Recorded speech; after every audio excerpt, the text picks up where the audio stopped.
یہ شب گزرنے کے بعد کل کی شب ہوگی، اور کل کی شب کے بعد جو شب آنے والی ہے وہ برات کی شب ہے، اللہ اکبر، نجات کی شب ہے، انسان کے لیے مغفرت کی شب ہے، اللہ اکبر، بڑی خوبصورت ترین رات ہے، فیصلوں کی رات، رزق کے تقسیم کے فیصلوں کی رات، بچوں کے ولادت کے فیصلوں کی رات، موت و حیات کے فیصلوں کی رات، دعا کی قبولیت کی رات۔ اللہ کے رسول صلی اللہ علیہ وآلہ وسلم ارشاد فرماتے ہیں، حضرت جبریل نے مجھ سے کہا کہ یا رسول اللہ صلی اللہ علیہ وآلہ وسلم، جب شعبان کی 15ویں شب آتی ہے تو 300 رحمت کے دروازے کھول دیے جاتے ہیں، اللہ اکبر، آسمانوں کے دروازے کھلتے ہیں، رحمت کے دروازے کھلتے ہیں، اور بڑی مشہور روایت ہے، اللہ اکبر، کہ بنو کلب کی بکریوں کے بالوں کے تعداد کے برابر اللہ لوگوں کی مغفرت فرماتا ہے،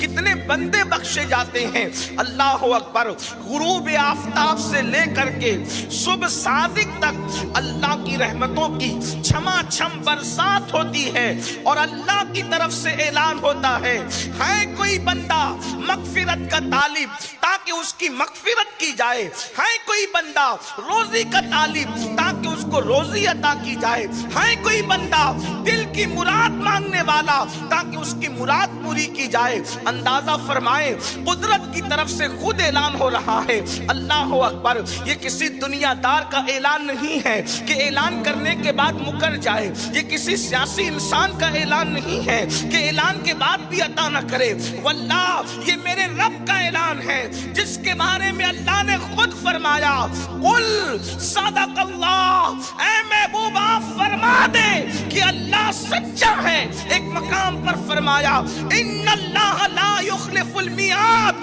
کہ بے شک اللہ اپنے وعدے کے خلاف نہیں کرتا۔ وہ اعلان کر رہا ہے، مانگنے والوں آؤ مانگو، طلب کرنے والے طلب کرو، دامن پھیلانے والے دامن پھیلاؤ، مغفرت چاہیے مغفرت مانگو، اولاد چاہیے اولاد مانگو، روزی چاہیے روزی مانگو، رزق چاہیے رزق مانگو، عزت چاہیے عزت مانگو۔ ارشاد ہوتا ہے، آج جو مانگو گے تمہاری جھولیاں بھری جائے گی۔ اللہ اکبر، کتنی خوبصورت رات آنے والی ہے، بخشش کی رات، عطا کی رات۔ میرے آقا علیہ الصلوۃ والتسلیم کے پیارے دیوانوں، اس ماحول کے اندر ہمیں تو زیادہ گڑ گڑانے کی ضرورت ہے، زیادہ طلب کرنے کی ضرورت ہے۔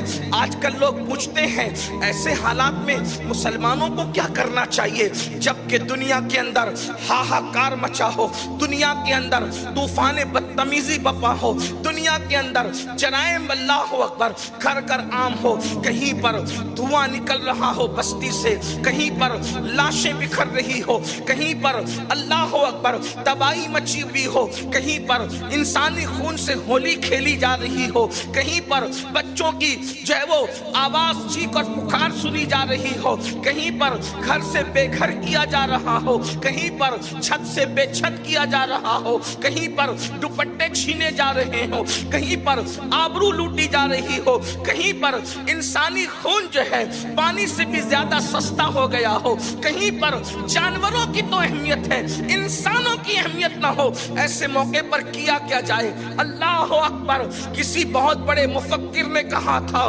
اللہ اللہ، جہاں گناہ ہے وہاں فنا ہے، جب انسان گناہ پر دلیر ہوتا ہے اس وقت آبادیاں تباہیوں میں کے اندر جو ہے ویرانوں کے اندر تبدیل ہوتی جاتی ہے، آبادیاں یوں ہی ویرانہ نہیں بنتی، آبادیاں یوں ہی ویرانیوں میں تبدیل نہیں ہوتی اس وقت تک جب تک کہ گناہ نہ ہو۔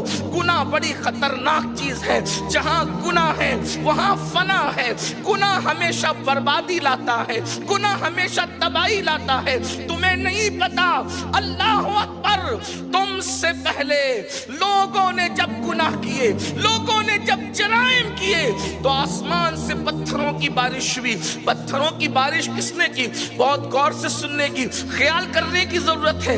اندازہ فرمائیں، آج ہم کہتے ہیں یہ مار رہا ہے، وہ مار رہا ہے، وہ پیٹ رہا ہے، وہ ظلم کر رہا ہے، وہ تکلیف پہنچا رہا ہے۔ میں عرض کرنا چاہتا ہوں، اگر کوئی ہمیں کچھ نہ بھی کرے تو قرآن کہہ رہا ہے کہ جب تم جرم کرو گے تو کوئی کچھ نہ بھی کرے ہم تمہیں ماریں گے، ہم تمہیں کتنے ماریں گے؟ مجھے بتاؤ، قوم لوط کو مارنے کے لیے کون سا بادشاہ تھا؟ کون سی سیاسی جماعت تھی؟ کون دہشت گرد تھا جس کو آپ نام پیش کریں کہ یہ فلاں تھا، یہ فلاں تھا اور یہ فلاں تھا؟ انہوں نے اپنے آپ میں دہشت گردی خود کی گناہ کر کے، اس لیے کہ دوسروں پہ ظلم کرنا اتنا بڑا ظلم نہیں ہے جتنا بڑا گناہ کر کے خود پہ ظلم کرنا ہے۔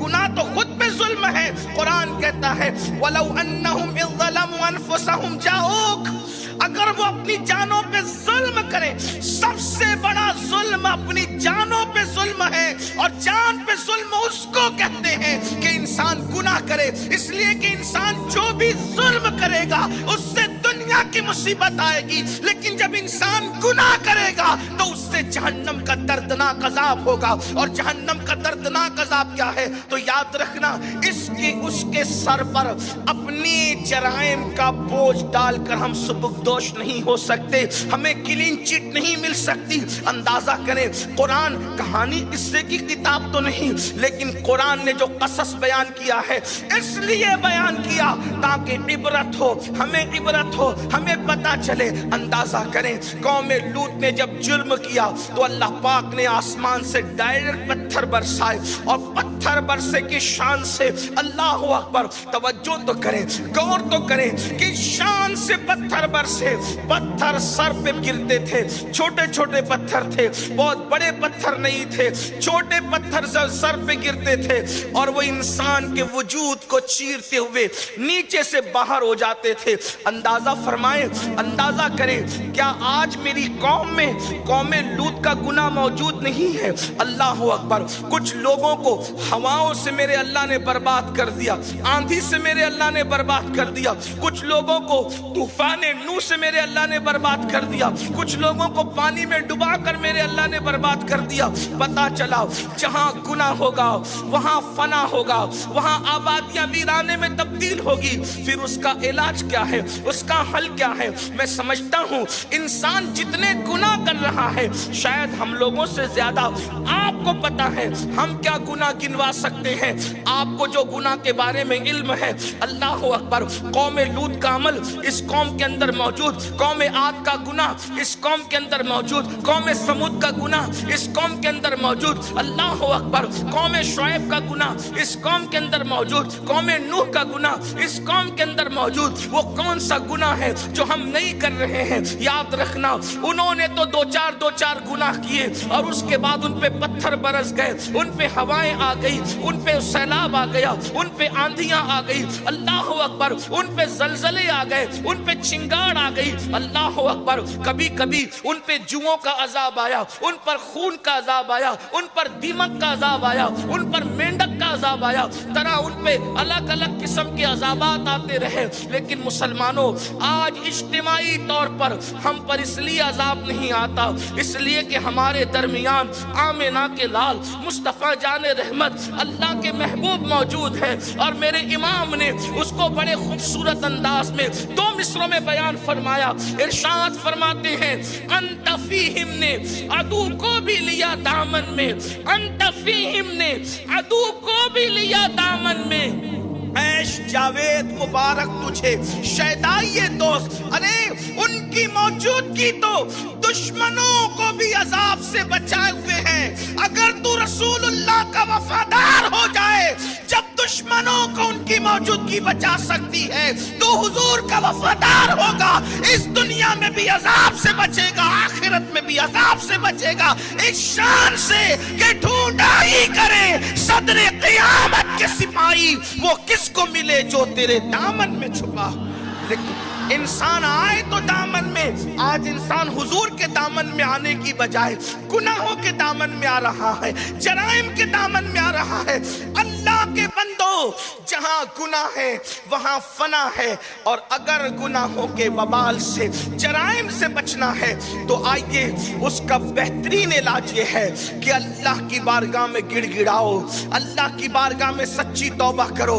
ایک حدیث پاک مشکات شریف کی پیش کر کے اپنی بات کو مکمل کرتا ہوں۔ اللہ اکبر، اللہ کے سچے نبی صادق و مصدوق مصطفیٰ کریم رؤوف الرحیم صلی اللہ علیہ وآلہ وسلم ارشاد فرماتے ہیں، حدیث پاک کا مفہوم ہے، حدیث قدسی ہے۔ اللہ پاک ارشاد فرماتا ہے، اللہ پاک کا فرمان ہے، ارشاد فرماتا ہے، وہ کہتا ہے کہ میں ہی اللہ ہوں، وہ کہتا ہے میں ہی اللہ ہوں، میں ہی معبود ہوں، اور ہم بے شک اس کا اقرار کرتے ہیں، لا الہ الا اللہ۔ جواب دے دیں سب لوگ، اللہ کہتا ہے میں ہی معبود ہوں، بے شک مولا تو ہی معبود ہے۔ سب کہیں لا الہ الا اللہ، بے شک تو ہی الہ ہے، تو ہی اللہ، اور تیرے سوا ہو بھی کون سکتا ہے؟ اس لیے کہ ہم نے تجھے دیکھا نہیں، لیکن انشاءاللہ جنت میں تیرا دیدار کریں گے، مگر ہمیں اندازہ یہ ہوتا ہے جب تیرا بنایا ہوا یوسف اتنا خوبصورت ہے، تیرا بنایا ہوا ابراہیم اتنا خوبصورت ہے، تیرا بنایا ہوا آمینہ کا لال اتنا خوبصورت ہے، جس کو تو نے بنایا ہے ان کے حسن کی کوئی مثال نہیں ہے، تو بنانے والے کے حسن کا عالم کیا ہو؟ الہ کسی نعرہ تکبیر، نعرہ رسالت، اولاد غوث الہ مانے تو کس کو مانے؟ تھوڑا ٹائم بچا لیں، صرف 2 نعرے لگائیں ٹائم بچانے کے لیے۔ سب نعروں کو مانتا ہوں لیکن اختلاف کسی نعرے سے، تکبیر اور رسالت کا نعرہ صرف ٹائم بچانے کے لیے آج کے دن۔ توجہ آپ کی، تو جیسا کوئی ہو، اور ہو بھی جب تیرے بنائے ہوئے جیسے کوئی نہیں۔ محبوب تو بہت بڑی چیز ہے، اگر آپ کی توجہ ہے تو غور فرمائیں، محبوب تو بہت بڑی چیز ہے، وہ تو بہت طاقتور ہے۔ تیرا حبیب اتنا طاقتور ہے کہ اشارہ کرے تو چاند ٹکڑے ہو جائے۔ ہم تو لوگوں کو کہتے ہیں لاؤ نا کوئی ایسا پہلوان جس کے اشارے سے کاغذ ٹکڑے ہو جائے۔ بڑے سے بڑے پہلوان سے کاغذ ٹکڑے نہیں ہوتا، بلکہ ایک اشارے سے کاغذ ٹکڑے نہیں ہوتا۔ اشارہ تو دور کی بات، انگلی سے ایک انگلی سے کاغذ ٹکڑے نہیں ہوتا۔ وہ کیا انگلی ہوگی محبوب کی کہ اشارے سے چاند ٹکڑے ہو گیا، اور صرف ٹکڑے نہیں ہوا، ٹکڑے کرنا بھی تو لوگ بہت جانتے ہیں، لیکن حضور نے صرف توڑا نہیں بلکہ جوڑ کر بتا دیا کہ توڑتے بھی ہیں اور جوڑتے بھی ہیں۔ انگلی میں اشارہ کیا ہے؟ حالانکہ توجہ فرمائے، چھری کاٹنے کا کام تو کر سکتی ہے، مگر چھری جوڑنے کا، جو چیز کاٹتی ہے وہ چیز جوڑ نہیں سکتی، اور جو چیز جوڑتی ہے وہ کاٹ نہیں سکتی۔ چھری کاٹ سکتی ہے، جوڑ نہیں سکتی۔ سوئی دھاگا جوڑ سکتا ہے مگر کاٹ نہیں سکتا، لیکن حضور کی ایک ہی انگلی ہے، ایک لمحے میں اشارہ کرے تو ٹوٹ جائے، ایک لمحے میں اشارہ کرے تو جڑ جائے۔ ایک ہی انگلی ہے، کس کی؟ محبوب کی۔ قربان جائیں، جب بنے ہوئے کی یہ شان ہے تو بنانے والے کی شان کیا؟ اور وہ تو بہت طاقتور ہے، بہت ان کی طاقت ہے، لیکن دنیا میں سب سے کمزور چیز کیا ہے پتہ ہے تمہیں؟ سب سے کمزور چیز دنیا میں کیا ہے؟ تو اس کو محققین کہتے ہیں دنیا میں سب سے جو کمزور چیز ہے اسے مکڑی کا جالا کہتے ہیں، بلکہ اس پہ قرآن بھی شاہد ہے۔ قرآن نے بھی مکڑی کے جالے کو بہت کمزور ثابت کیا۔ اس کو عربی میں ہمارے علماء تار عنکبوت کہتے ہیں، مکڑی کو عنکبوت کہا جاتا ہے، اور اس کے جالے کو جو وہ بنتی ہے تار ہوتے ہیں۔ کتنا کمزور ہے وہ کہ اگر ایک دن کا نہیں بلکہ چند گھنٹے کا بچہ جو ابھی آج ہی پیدا ہوا، اس کی انگلی اگر لگ جائے تو وہ مکڑی کا جالا ٹوٹ جائے۔ کتنا کمزور ہے، ایک دن کا بچہ اس کو توڑ سکتا ہے، مگر جس خوبی کے ساتھ مکڑی جالا بناتی ہے، آج تک دنیا میں کوئی سائنسداں ایسا پیدا نہیں ہوا کہ اسی خوبی کے ساتھ مکڑی کے جالے کی طرح وہ کوئی جالا بنا سکے۔ آپ اندازہ فرمائیں، غور فرمائیں، توجہ کریں۔ حضرت یوسف تو بہت بڑی چیز، جناب ایوب تو بڑی شان، حضرت موسیٰ کی تو بڑی شان، آمنہ کے لال کی تو کوئی مثال ہی نہیں، نہ کوئی مثل ہے نہ مثال ہے، جس کا سایہ نہیں ہے اس کی مثال کیا دی جا سکتی ہے۔ لیکن اندازہ فرمائے ایک بہت کمزور سی چیز جسے مکڑی کا جالا کہتے ہیں، جس شان سے وہ کیڑا مکڑی جسے ہم کہتے ہیں اپنے جالے کو بنتی ہے، آج تک کوئی سائنسداں اسی شان کے مطابق جالا بن نہ سکا، اسی طرح نہ بنا سکا۔ وجہ قدرت بتا رہی ہے، دیکھو ہمارا بنایا ہوا کیڑا جو کر سکتا ہے اب تک تم بھی نہیں کر سکتے۔ جب ہمارے بنا ہوئے کیڑوں کے مقابلے میں تم نہیں آ سکتے تو ہمارا مقابلہ کیا؟ نعرہ تکبیر، اس کی طاقت کا اندازہ، اس کی قوت کا اندازہ کرو۔ ایسے خدا کو تم مانتے ہو جس کی شان ہے احد، ایک ہے، لم یلد ولم یولد، اس کی شان ہے آسمان کن کہہ کے بناتا ہے، زمین کن کہہ کے۔ ایسے خدا کی تم عبادت کرتے ہو اور وہ کہتا ہے کہ میں ہی الہ ہوں، بے شک تو ہی الہ، اور تیرے سوا اور ہے کون؟ اس لیے کہ تو ہی الہ ہے، معبود تو صرف تو ہی ہے۔ اور میں آپ کو یہ بتانا چاہتا ہوں مسلمانوں، ہم سب سے زیادہ کس کو چاہتے ہیں، کس سے محبت کرتے ہیں؟ ماں سے زیادہ، باپ سے زیادہ، بھائیوں سے زیادہ، بہنوں سے زیادہ، پیر سے زیادہ، استاد سے زیادہ، کائنات کی ہر شے سے زیادہ جس سے پیار کرتے ہیں اسے محمد الرسول اللہ کہتے ہیں۔ لیکن ہم ان سے پیار کرتے ہیں، ان سے محبت کرتے ہیں، ان کی بھی عبادت نہیں کرتے۔ آپ کی توجہ ہے؟ جب اتنی پیاری محبوب ہستی ان سے صرف محبت کرتے ہیں، ان کی عبادت نہیں کرتے۔ لوگ سنیوں کو بدعتی کہتے ہیں، مشرک کہتے ہیں، ہم کہتے ہیں اس سے بڑھ کر ہماری توحید اور کیا ہوگی کہ ہم سب سے زیادہ جسے پیار کرتے ہیں، جس کے نام پہ سر بھی جھکا دیتے ہیں، جس کے نام پہ انگوٹھے چومتے ہیں، لب پہ آ جاتا ہے جب نام جناب، منہ میں گل جاتا ہے شہد نایاب، وقت میں ہو کہ ہم ایجاب تاب اپنے لب چوم لیا کرتے ہیں۔ جس کے نام پر اپنے لب چوم لے اس سے پیار کا حال کیا ہوگا؟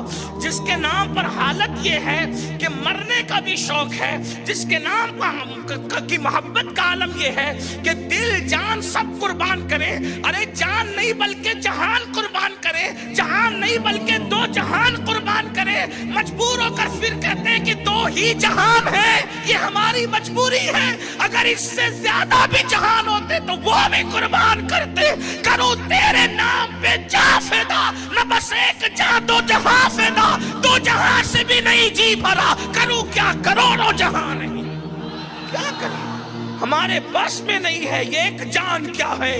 اگر ہو کروڑوں تیرے نام پہ سب کو وارہ کروں میں۔